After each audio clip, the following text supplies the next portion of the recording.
Hello, ನಾನು ಸಹನಾ. ಎಲ್ಲರಿಗೂ ಪರಮತ್ರಿತ್ವದ ಭಾನುವಾರದ ಶುಭಾಶಯಗಳು. ಇಂದು ನಾವು ಕ್ರೈಸ್ತ ಧರ್ಮದ ಒಂದು ಮಹತ್ವದ, ಸತ್ಯವಾದ ಮತ್ತು ಪರಮತ್ರಿತ್ವದ ರಹಸ್ಯವನ್ನು ಸ್ಮರಿಸುತ್ತೇವೆ. ಹಾಗೆಂದರೆ ಪರಮತ್ರಿತ್ವ ಎಂದರೇನು? ಹಾಗೆಂದರೆ ತಂದೆ ದೇವರು, ಪುತ್ರ ಯೇಸು ಕ್ರಿಸ್ತ ಮತ್ತು ಪವಿತ್ರಾತ್ಮರು. ಈ ಮೂವರು ಬೇರೆ ಬೇರೆ ದೇವರುಗಳಲ್ಲ, ಒಬ್ಬನೇ ದೇವರು 3 ವ್ಯಕ್ತಿಗಳಲ್ಲಿ ಪ್ರಕಟಗೊಂಡಿದ್ದಾರೆ.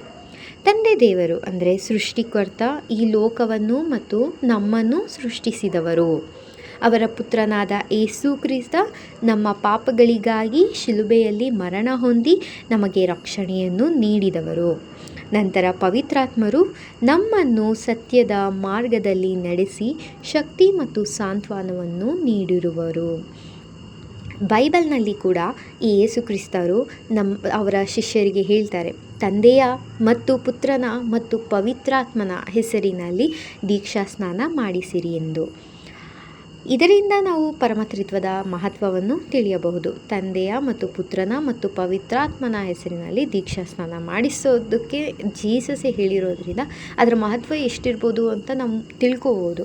ಆದರೆ ಈ ತ್ರಿತ್ವವನ್ನು ಸಂಪೂರ್ಣವಾಗಿ ಅರ್ಥ ಮಾಡಿಕೊಳ್ಳೋದು ಮಾನವನ ಬುದ್ಧಿಗೆ ಕಷ್ಟವಾದರೂ ಕೂಡ ಅದು ದೇವರ ಪ್ರೀತಿ ಎಂಬುದನ್ನು ನಮಗೆ ತಿಳಿಸುತ್ತದೆ. ತಂದೆಯ ಪ್ರೀತಿ, ಪುತ್ರನ ಕೃಪೆ ಮತ್ತು ಪವಿತ್ರಾತ್ಮರ ಸಂಗಡಿಗತ್ವ ನಮ್ಮ ಜೀವನದಲ್ಲಿ ಸದಾ ಇರಲೆಂದು ನಾವು ಪ್ರಾರ್ಥಿಸೋಣ.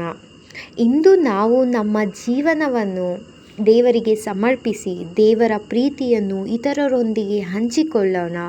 ಪರಮತ್ರಿತ್ವದ ಆಶೀರ್ವಾದವು ನಮ್ಮ ಕುಟುಂಬಗಳ ಮೇಲೆ, ನಮ್ಮ ಕೆಲಸಗಳ ಮೇಲೆ ಮತ್ತು ಜೀವನದ ಪ್ರತಿಯೊಂದು ಹೆಜ್ಜೆಯ ಮೇಲೂ ಇರಲಿ.